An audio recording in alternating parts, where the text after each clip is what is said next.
Prophet Muhammad said that towards the end of time, the buildings of Mecca would reach for the skies. If you look at Saudi Arabia today, they even built a massive clock tower.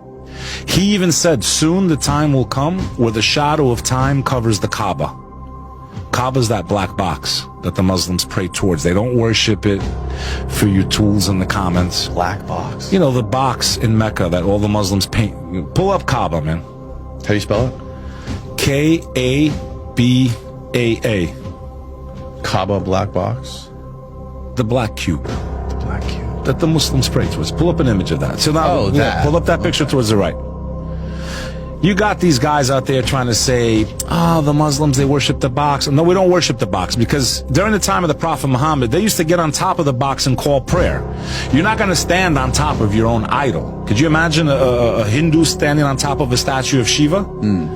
Or a Christian standing on top of a statue of Jesus?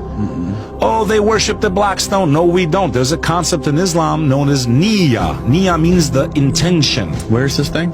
This is in the heart of Saudi Arabia. Okay. We believe that this is where Abraham constructed the temple to worship the one God. He left his wife in the wilderness. Now, you see that clock tower? Yeah. That's one of the signs of the end of the world in Islam. The Prophet Muhammad, peace be upon him, please double research this stuff. Please double check my references, because if I make an error, I'm responsible for the information that I give you as a human being to God. I'm responsible to God, not to Danny Jones, not to Google, to God. If I give you information that's incorrect or that can manipulate your opinion without giving you facts. His prophecy towards the end of time is that soon the buildings of Mecca will reach for the sky. The mountains will be pierced, which they just did. They built tunnels right through the mountains. Okay, he said this during his life.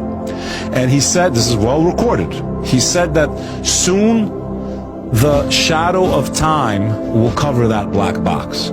At the time, they were looking at the shadow of time. How can time have a shadow? You can't see time, right? You think he was talking about a clock tower? Look, when that sun goes behind that tower, it casts its shadow over the box. They call it the Saha, which literally means the watch. They, the locals, call it time, the time tower. How could he have known, man? How did he know 1400 years ago? How did he know that he said, soon the Bedouins of our people? Look at the deserts of Arabia 67 years ago. It was this sand there. And a bunch of camel riders, literally. Milking the camels and drinking the milk and eating dates. And hee-haw, that's what they were doing out there, okay? Today, the biggest skyscrapers in the world, where are they? Dubai. That's right. He said soon the time will come where the Bedouins of our people will compete with one another to build buildings that touch the sky. These are his exact words, not, I'm guessing. He says one will build one and then the other one will say, I can build one bigger than you. What year was this again, 600? This is in the 600s. Yeah. We're talking, this started 40 years ago over there.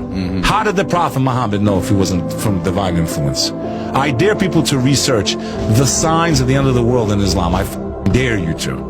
How did he know about this? I mean, you think it's that much of a stretch to be able to predict that people would build skyscraper towers? Yeah, but think about it. He said from their people, not anyone else. They were a joke before he came. They were like a forgotten civilization. Well, maybe he was just talking about people in general. And he said the Bedouins, and he described how they're going to boast. And think about it. That's what they're doing. They're having a race between each other to build skyscrapers. I'm going to build Saudi Arabia. We're going to build one bigger than you. It's exactly what he said. He said soon the time will come where a man becomes a woman and a woman becomes a man. And they will dress like one another. The family unit will be destroyed and the bastards will take over. Bastard children. Children born out of wedlock, they will be so full of rage, they will destroy all those that are around them. That's the country we're in right now. The bastard generation. You said that on my first time with you, but I was right about it. The bastard generation, 90% out of wedlock. These children are full of rage. They commit 90% of violent crime because they don't have a father. Because their mother didn't want them. They were conceived with no love. Therefore, they show no love to the world. They were conceived out of deadly sins, and that's why all we have from them is death and chaos. This is the bastard generation. He predicted that also. He said that the war of all wars would start over the Euphrates River. Now, it hasn't happened yet, but that's the footwork. Syria, Iraq, Iran, Turkey. That's the Euphrates. He said a war will start there that will engulf the whole entire world. It'll be basically Armageddon. Basically Armageddon, that supposedly there's something under that river, under the Euphrates River, that the whole entire world's going to fight over. Maybe they already know, man.